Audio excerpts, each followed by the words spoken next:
हम पढ़ रहे थे क्रोमेटोग्राफी, और इससे पहले पढ़ चुके थे उसका इंट्रोडक्शन और उसकी हिस्ट्री, प्रस्तावना और उसका इतिहास के बारे में बात हुई थी क्रोमेटोग्राफी की।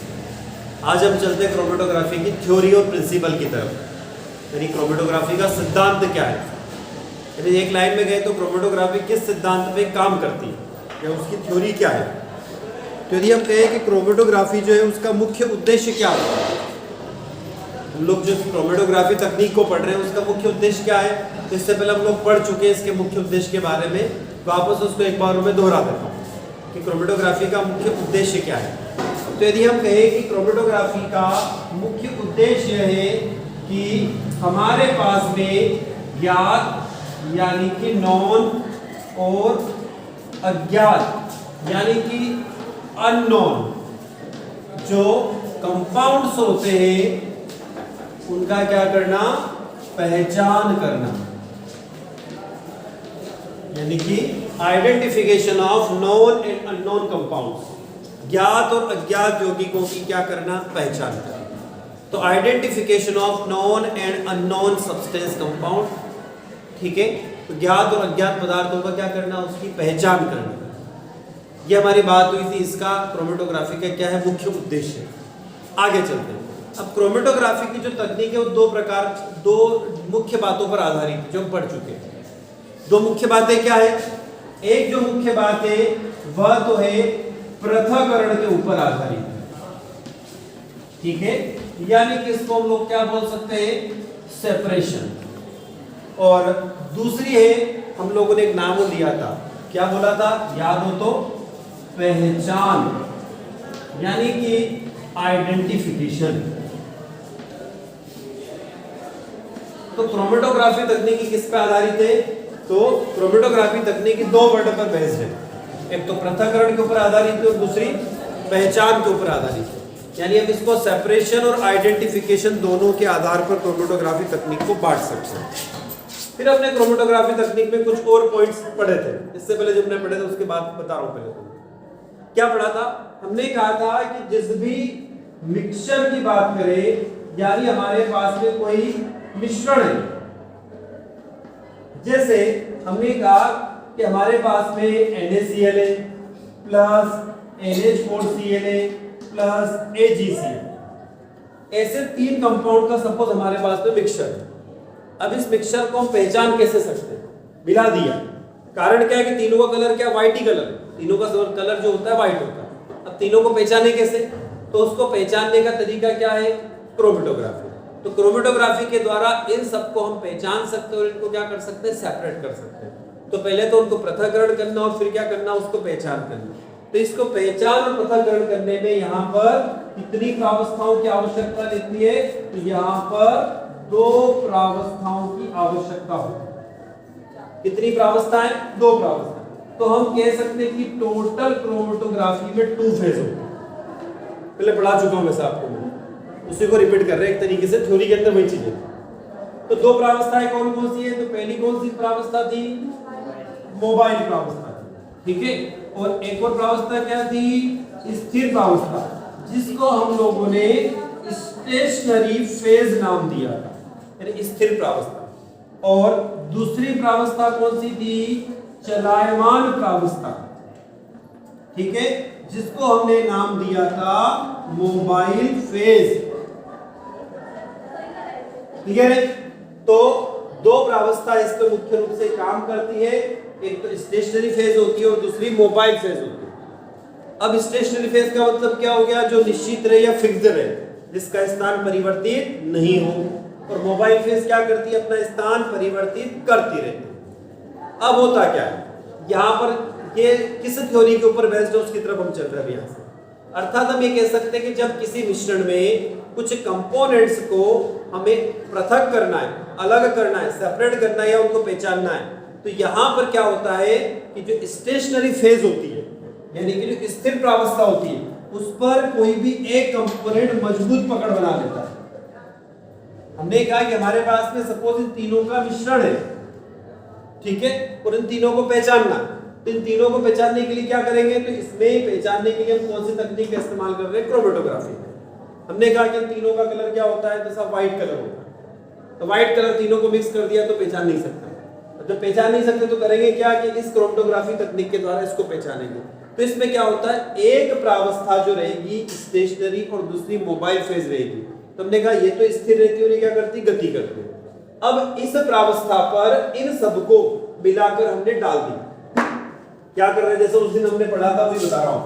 हमारे पास में क्या है, कोई कॉलम है, वापस वही बात आ रही है, ठीक है ना। अब उस कॉलम में क्या किया, यहां पर हमने भर दिया सिलिका जेल। क्या भर दिया, सिलिका जेल। सिलिका जेल का मतलब सिलिकॉन डाइऑक्साइड ही बोलते हैं। उस दिन कैल्शियम कार्बोनेट लिया था, सिलिका जेल भी ले सकते हो, कोई दिक्कत नहीं। तो यहां पर उस दिन हमने सपोज कैल्शियम कार्बोनेट लिया था तो सिलिका जेल ले, ठीक है। अब सिलिका जेल लेकर इन तीनों कंपाउंड को हमने इसके अंदर मिला दिया। वहां पर मिलाया था पेट्रोलियम ईथर में, और हमने खाली ईथर में मिला दिया। ईथर में मिलाकर हमने यहां से इसको डाल दिया, ठीक है।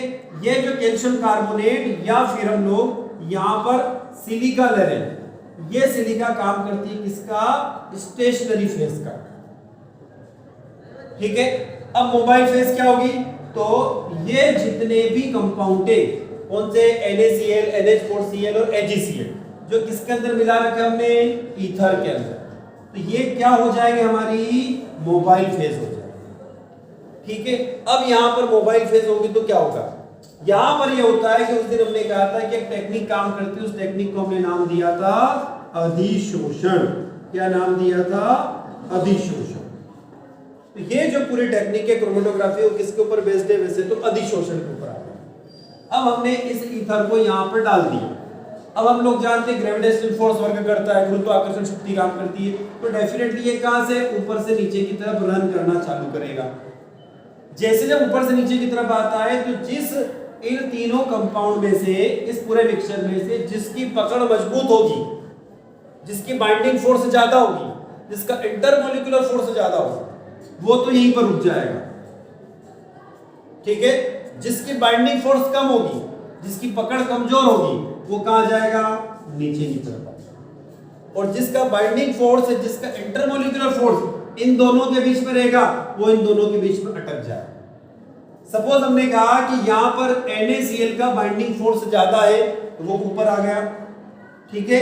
NH4Cl का बाइंडिंग फोर्स सबसे कम है, तो सबसे नीचे आ गया, और AgCl का बाइंडिंग फोर्स इन दोनों के बीच में तो सेंटर में आकर अटक। तो पूरी प्रोसेस क्या हुई, तो हम पूरी प्रोसेस बात कर रहे हैं एडसॉर्प्शन की, इसकी बात कर रहे हैं अधिशोषण। तो अधिशोषित कौन हो गया, तो ये जो कंपाउंड है, यानी कौन कौन से, NaCl, NH4Cl और AgCl, ये इस कॉलम के अंदर अधिशोषित हो गए। अब अधिशोषित होने के साथ में एक और काम हुआ, इनका वितरण हो गया। दूसरा वर्ड बोल रहा हूं मैं भी, पहला तो अधिशोषण शब्द बोला, अब मैं एक नया वर्ड ला रहा हूं, क्या, वितरण। इनका अधिशोषण के साथ में क्या हो गया, वितरण। अधिशोषित मैंने बताया भी था क्या होता है, अधिशोषित एडसॉर्प्शन क्या होती है, सरफेस फिनोमेना, जो कि क्या होती है, सिर्फ सतह पर हो, अंदर नहीं हो। और दूसरा क्या हो गया, इनका वितरण हो गया। वितरण का मतलब डिस्ट्रीब्यूशन हो गया इनका। डिस्ट्रीब्यूशन, एक यहां पर रुक गया, एक यहां पर आ गया और एक यहां पर, तो तीनों का अपना अलग अलग डिस्ट्रीब्यूशन, यानी तीनों का अलग अलग वितरण हो जाता है। तो अब हम कह सकते हैं कि क्रोमेटोग्राफी जो टेक्निक है, मुख्य रूप से दो अलग अलग पोर्शन पर बेस्ड है। किस पे बेस्ड है, उसकी तरफ आ रहा हूं। एक तो पोर्शन अभी हमने यहां पर नाम लिया, क्या कहा, एडसॉर्प्शन, और दूसरा क्या नाम लिया, डिस्ट्रीब्यूशन। अब दो वर्ड मिल गया, ठीक है। एक तो एडसॉर्प्शन, जिसको हम लोग क्या बोलते हैं हिंदी में, अधिशोषण, ठीक है। और दूसरा डिस्ट्रीब्यूशन, उसको हिंदी में बोलते हैं वितरण। तो हम कह रहे हैं कि ये जो पूरी क्रोमेटोग्राफी टेक्निक है, जो सिद्धांत या थ्योरी है, वो मुख्य रूप से इन दोनों के ऊपर आधारित है। किसके ऊपर, अधिशोषण के ऊपर और वितरण के ऊपर। अब हम इन दोनों के ऊपर इस पूरे सिस्टम को समझने की कोशिश करते हैं कि आखिरकार यहाँ पर अधिशोषण कैसे हुआ और वितरण कैसे हुआ। अच्छा, अधिशोषण किसे कहते हैं, तो हम यहाँ पर समझ लेते हैं। हमने कहा है कि यहाँ पर दो प्रावस्थाएं होती हैं। शुरू में ध्यान रखना, शुरू से आखिर तक क्रोमेटोग्राफी में दो ही प्रावस्था आ गई। एक तो कौन सी थी, स्टेशनरी फेज, दूसरी कौन सी थी, मोबाइल फेज। ये तो स्थिर होती, याद रखना है ना, और ये क्या रहती है, गति करती है। अभी बात हुई थी ये जो कैल्शियम कार्बोनेट था ये स्थिर है, और गति कौन कर रहा है, ईथर गति कर रहा है, या फिर NaCl, AgCl, NH4Cl ये गति कर रहे हैं। तो ये क्या हो जाएगी, हमारी मोबाइल फेज हो जाएगी। अब बात करते हैं इसको, हम ये कह रहे हैं कि क्या हुआ, अधिशोषण हुआ या फिर वितरण हुआ। अब देखो क्या होता है, यदि अधिशोषण की घटना हो रही है, तो अधिशोषण की घटना हो रही है तो इसका मतलब है कि वहां पर ठोस प्रावस्था यानी कि जो सॉलिड फेज होगी वो उसके ऊपर सभी मॉलिक्यूल बाइंड कर जाते हैं, मतलब बंध जाते हैं। हम क्या करें, एक बार बताया था, मैं कह रहा हूं कि यदि अधिशोषण की घटना हो रही है तो जो सॉलिड फेज है यानी ठोस अवस्था है, उस ठोस अवस्था पर कौन बंधेगा, तो इस ठोस अवस्था पर गैस या द्रव जो रहेंगे यानी कि गैस और लिक्विड वो बाइंड हो जाते हैं, यानी पकड़ बना लेते हैं।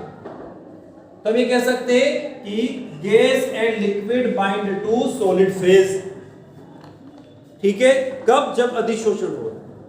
तो अधिशोषण में ठोस प्रावस्था पर जो अवयव होते हैं या कंपोनेंट होते हैं क्या होते हैं, बंध जाते हैं। तो कौन बंधेगा, तो गैस या द्रव इस सॉलिड फेज पर बंध जाते हैं।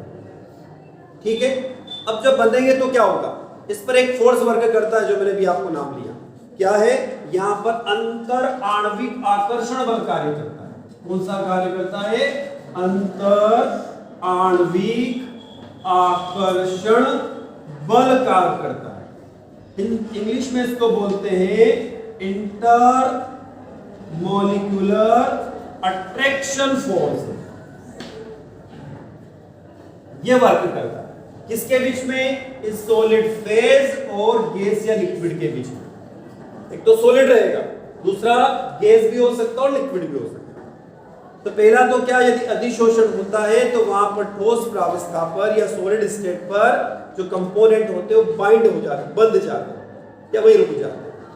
अब मैं बात कर रहा हूं डिस्ट्रीब्यूशन की बात कर रहा हूं, और कौन सा फोर्स रहेगा इन सॉलिड गैस या लिक्विड के बीच में, इंटरमॉलिक्यूलर फोर्स यानी अंतर आणविक आकर्षण बल कार्य करता है।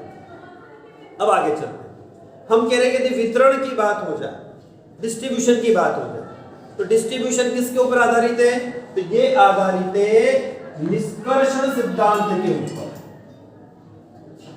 किसके ऊपर, निष्कर्षण सिद्धांत के ऊपर आधारित। निष्कर्षण सिद्धांत मतलब एक्सट्रैक्शन थ्योरी, निष्कर्षण सिद्धांत को बोलिए एक्सट्रैक्शन थ्योरी के ऊपर आधारित। डिस्ट्रीब्यूशन का मतलब जानते हो आप लोग, वितरण। वितरण किसे कहते हैं, जैसे मैंने अभी थोड़ी देर पहले कहा कि भैया डस्टबिन को मैंने यहाँ पर ऐसे साफ किया तो इसकी सरफेस पे पार्टिकल चिपक गए, तो अधिशोषण हो रहा है। ठीक है, अंदर नहीं गया है, पार्टिकल से बाहर चिपके हुए तो अधिशोषण हो रहा है और ये पार्टिकल बाहर निकल गए। पर ये जो पार्टिकल चिपके पूरे यहां से लगाकर यहां तक एक जैसे चिपके, तो इनका क्या हो गया, वितरण हो गया, डिस्ट्रीब्यूशन हो गया। तो इस डस्टर पे दो फिनोमिना हुई, एक तो एब्सॉर्प्शन यानी अधिशोषण और दूसरा वितरण। इस एक डस्टर में दो घटना एक साथ हो रही है। तो ऐसा कैसा क्रोमेटोग्राफी में दो घटना एक साथ चलती है। तो पहली तो हो गई अधिशोषण, दूसरी क्या हो रही, वितरण। वितरण किसके ऊपर आधारित है, निष्कर्षण सिद्धांत के ऊपर आधारित है। अब निष्कर्षण सिद्धांत में क्या होता है, तो निष्कर्षण सिद्धांत की बात करें तो इसमें दोनों प्रावस्थाएं समान रूप से वितरित रहती है। इसमें एक लाइन लिखना चाहो तो लिख लो कि इसमें डिस्ट्रीब्यूशन यानी वितरण के अंदर दोनों प्रावस्थाएं समान रूप से वितरित होती है। Both phase distribute equally, both phase distribute equally.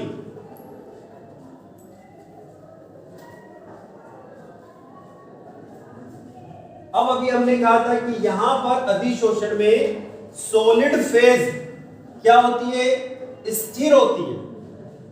थोड़ी देर पहले हमने क्या कहा था कि अधिशोषण में ठोस प्रावस्था हमने कहा था, तो ये ठोस प्रावस्था क्या, स्थिर है। स्थिर का मतलब ये स्टेशनरी फेज है, ध्यान रखिए, इसमें एब्सॉर्प्शन है। किंतु जब हम वितरण की बात करेंगे, डिस्ट्रीब्यूशन की बात करेंगे, तो गौर करना, यहां पर सॉलिड नहीं है, यहां पर जो लिक्विड जो फेज होती है यानी कि द्रव प्रावस्था, ये क्या होती है, स्थिर। तो ये नोट करके चलना। तो यहां पर क्या कहेंगे, द द्रव प्रावस्था स्टेशनरी फेज में होगी, यानी स्थिर होगी। तो यदि अधिशोषण की घटना हो रही है तो वहां पर ठोस प्रावस्था स्थिर होगी, और यदि वितरण की घटना हो रही है तो वहां पर द्रव प्रावस्था स्थिर हो जाएगी। ठीक है, तो हम लोगों ने कहा कि ये जो पूरी क्रोमेटोग्राफी की टेक्निक की जो थ्योरी है, सिद्धांत है, ये किसके ऊपर आधारित है, तो ये मुख्य रूप से दो बातों के ऊपर आधारित है। एक तो वहां पर या तो अधिशोषण होगा या फिर वितरण होगा, एडसॉर्प्शन होगा या डिस्ट्रीब्यूशन होगा, और दोनों ही कभी कभी साथ चलते हैं, या तो अलग अलग होंगे या साथ होंगे। ये किसके अंदर होता है, क्रोमेटोग्राफी के अंदर होता है।